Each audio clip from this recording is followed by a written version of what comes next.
We are hybrid beings. We're like a hybrid car, or to be specific, a plug-in hybrid car. We have metabolic energy we gain from the food we eat. Same like a hybrid car, you can put petrol in it. But we also have electromagnetic energy in our body. And we can plug in directly to charge this electromagnetic energy up.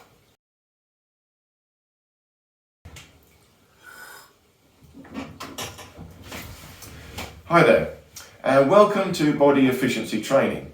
And this training is based on the idea that there is a better way of using your body, a way that is more efficient. And if we can become more efficient, we will have more energy available to us, and we will be more connected to the energy around us. My name is Toby Jacobs, and I've had 4 decades of martial arts training and teaching. My whole life I've trained various forms of bodywork, energy work, healing, meditation, martial arts, mostly Shaolin Kung Fu, yoga, taekwondo, some wrestling, and I've trained with various masters over the years. But it's not so much I trained all these things as I've been searching for first principles. I've been trying to understand the underlying principles behind all these things. What are the bare minimal things I need to understand and do in order to access this energy? The thing we have to do is become more efficient. So how do we become more efficient? Well, first thing we have to do is learn the alignment of our bones, our bone structure. If we align our body correctly, immediately our body becomes more efficient. The energy, the chi, flows better through our body, whether we're aware of it or not. And if the chi flows better, the blood flows better, the lymphatic system flows better, and ultimately the bone marrow inside the bones flows better. Now, it's very hard to talk about chi because chi is really a pre-manifested force. It is not yet manifest. So chi itself cannot be detected or really proven directly. All that you can do is look at the manifested effect of that chi. Well, the first effect of the chi, if we can feel the chi in our body, the first effect of that chi is the electricity in our body. We'll feel a little tingling in our body. And this is the electric current we're feeling. So it's not quite the chi, but it's the first effect of the chi. If we can feel the electricity, the tingling, then that might go into the muscles and it makes our muscles move, and we feel movement happening in our body. A spontaneous movement. So this is still not quite the chi, but it's an effect of the chi. And deeper than that, if you can achieve that, you can feel the bones inside your body moving. Now you've got the chi going deep into the bones and you're feeling the bone marrow and the fluids in your body moving. So these are all the deeper effects of the chi that we're trying to harness and feel. But the chi itself is pre-manifested force, not yet physical. We all know that there are things that are not physical. Emotions are not physical, yet we all have them. We all have a feeling of love for the ones we love. But can you prove that? Can you show me that love in any way, shape or form? No. You can only show the effect of that love by giving them a hug. But to show the love itself, love is not yet a physical thing. You cannot prove it directly. And thoughts are another one. We're all thinking thoughts, but thoughts are not physical. They have a physical effect. You can measure brain waves, but that's not thinking. That is the effect of thinking. So it's the same with chi. Chi is a non-physical force that is under the control of my soul and spirit. Now, let's just call it soul for now. The soul is me, that person that decides what the chi is going to do. You see, we want to find the chi. Lots of people are interested in chi. We want to get this chi. But the question we've got to ask is, who is the one that is getting the chi? Who is the one that is controlling the chi? Who is the one that is experiencing the chi? Well, that is me, the soul. And again, I'm going to qualify these statements in later videos.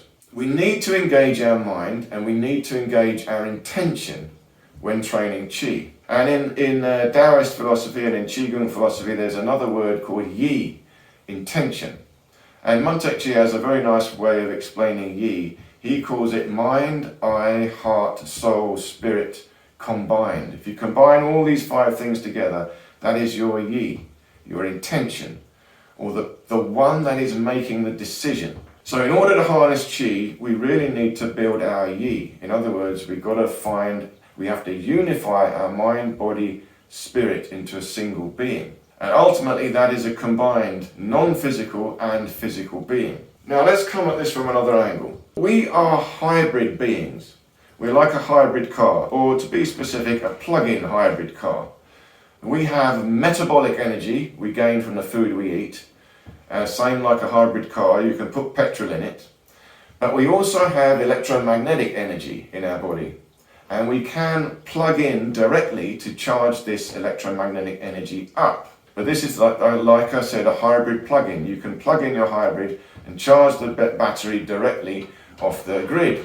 So how do we do this? How do we plug in ourselves to charge up our electromagnetic energy directly? These are the exercises that work on Qi. So again, it's not quite that we are collecting Qi, but we are tuning into the universe to harvest the already manifested Qi. In other words, the electromagnetic energy that is around us. Okay, let's go a bit further. We can actually gain energy in three ways. The first way is metabolic, by eating food.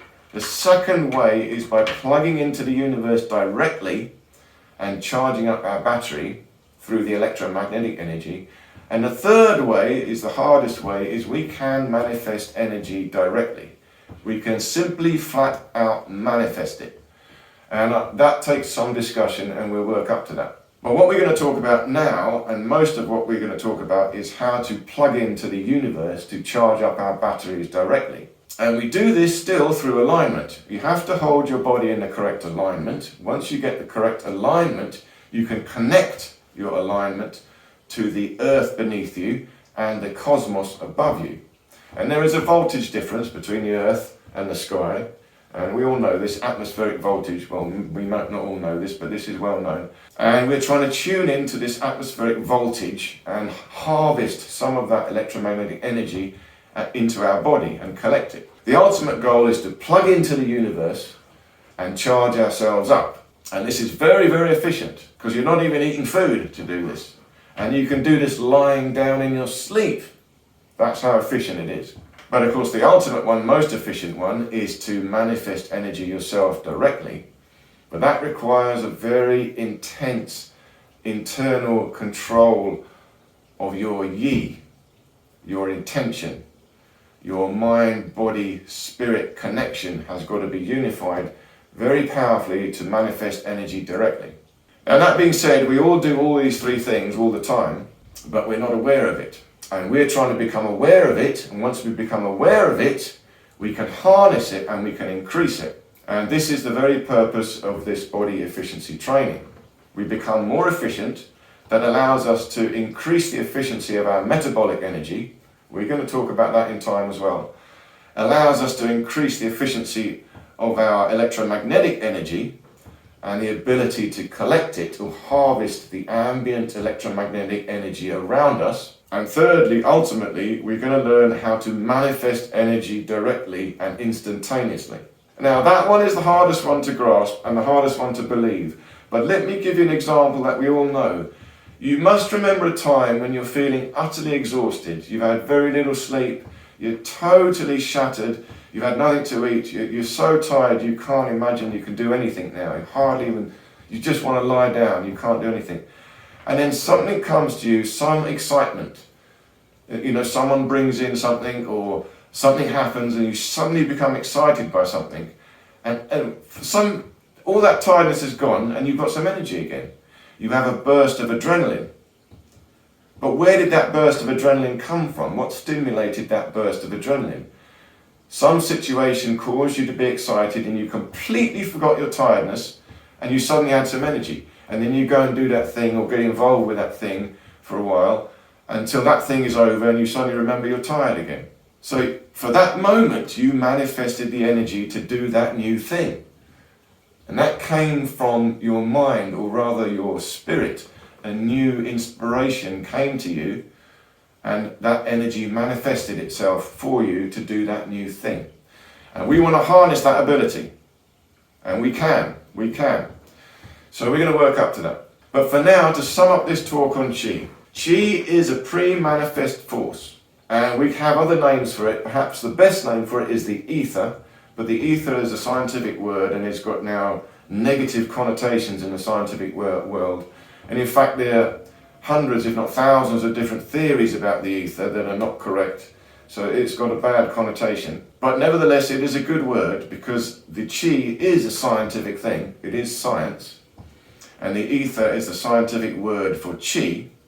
And we're going to have a long discussion about that in time. There is another way we should come at this, in fact. There are two forces in the universe. One of these forces we know is detectable, is studyable, science knows about it. This force is entropy.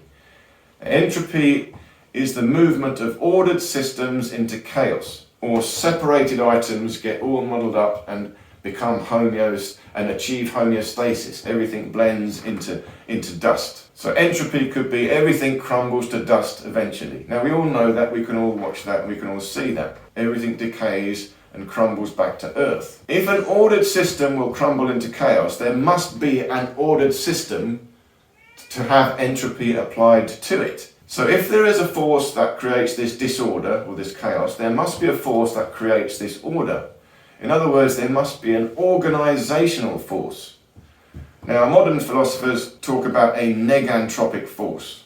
Now, I don't quite like that word. I prefer an organisational force. So there is a force that puts things into order. And then there is a force called entropy that destroys that order, knocks them back to chaos. So there's a force that might build a tower, and then entropy comes along and knocks it down. Logically, we can all agree this has to be true. So we're deducing this from pure logic. Now, this organisational force is non-physical. Because what is an organisational force? Well, to have a force of organisation, you must have an organisation to organise to. You must have a plan, a blueprint. There must be some information in order to put this organisation together. So what is that blueprint? Well, that blueprint, again, that information is non-physical. But nevertheless, it must be there for the organisational force to exist. We can deduce this from pure logic. And we might go one step further, and I would say, now that we have deduced there is an organisational force that somehow converts information into organisation, well, that is a life force. We can see that in living things. We are alive and we seem to be staving off entropy. As long as we're alive, we're continually reordering ourselves. And the moment we die, well, now entropy takes over, we rot away and crumble into earth again. So we have a force that is continually organising against the force of entropy that is trying to destabilise, knock us off and crumble us into dust. So that is the life force. I might go one step further and say that there isn't really a force of entropy. What we have is a force of organisation, and then we have the absence of the force of organisation. So as long as that force of organisation is present, organisation takes place. The moment that force is not present, the organisation just crumbles away.